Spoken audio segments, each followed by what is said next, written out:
that those attitudes all feed into this whole issue. When you start talking about Judeo-Christian, Muslim-Christian relationships, are you talking, and please don't forget that the Nation of Islam in 2008 is not where the Nation of Islam was in 1978. Louis Farrakhan said to Cornel West Tuesday, he drove down from his farm in Michigan, and tears streaming down his cheeks, said to Cornel West, "This is the proudest day of my life. I never thought I would live to see myself be able to cast my vote for a black man for the President of the United States of America." 1978, Elijah Muhammad didn't let no Muslim vote. Just like the Jehovah's Witnesses, you can't vote. You stay away from the government. That the Nation of Islam, you need to find out a lot of it. As soon as we hear, it's like toxic, radioactive. We run because we don't want folk to call us anti-Semitic. What does the Nation of Islam teach today as opposed to what it taught in 1970? Because that is a part of Islam. And the Sunnis and the Shiites and the Sufis. What do those different parts of the family that we live on? Now, in terms of what they asked me to do at Michigan State, there is one example, not the only example, but one example of something I have seen and studied thoroughly. I'm telling Freddie Haynes, and started telling Mother Beverly today. The Truth and Reconciliation Commission and the work that was done in South Africa, and those of you who traveled to South Africa with me in December, this will help you understand why I was not a happy camper. I wanted to talk about what has happened since the elections and the ramifications of blacks and whites in South Africa in 2008 as opposed to the elections of 1995. Mandela got out in 1994. And all of its nuances, and I couldn't talk about it because the folk with me hadn't even read the primary text, which was Mandela's Long Walk to Freedom, which stopped, of course, when he got out in 94. That Truth and Reconciliation Commission was a very painful process, still ongoing, but it is a process whereby we have to come to grips as human beings living on the same geographical turf with some things that are very hard to come to grips with.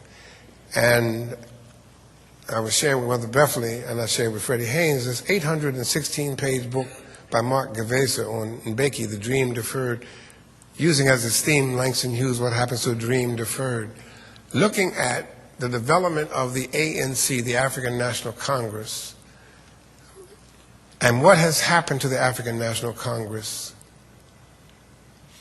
from the early 1900s to 2007. The book was published in 2007.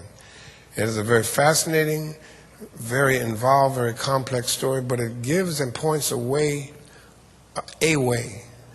for us to, as Africans living in diaspora, to begin to look at some concrete problems and realities with which we grapple and wrestle in this world. Just one or two kinds of quick examples before we open up for questions and dialogue.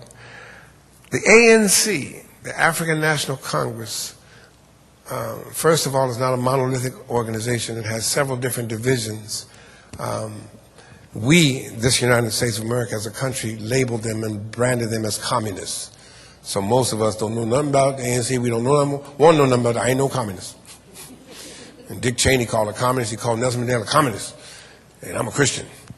Well, there are Christians in the ANC, including Nelson Mandela. But the president of the ANC, the first black South African to win a Nobel Peace Prize, members of our church went this year and 2 years ago to the Albert Luthuli Museum. Luthuli, L-U-T-H-U-L-I, was a Christian. He was a deacon at a UCC church. He's buried behind the UCC church in Groutville in KwaZulu-Natal. He's a Christian and the head president of the ANC. But the ANC, in terms of its educational wing, its political action wing, its educational wing, also had a violent wing, the MK it was called, Mkoto Wasweze, these are the people whose job it was to blow up bridges, to blow up infrastructure, to blow up power plants, and to make sure as humanly possible that they never hurt a person, not attack people, attack property. Because they learned in South Africa, the blacks in South Africa who were part of the ANC, what the blacks here learned in 1968. When you start messing with white folk property, you get their attention. You can sit down and argue and debate and discuss. When you start tearing up their stuff, they want to see how can we work this out.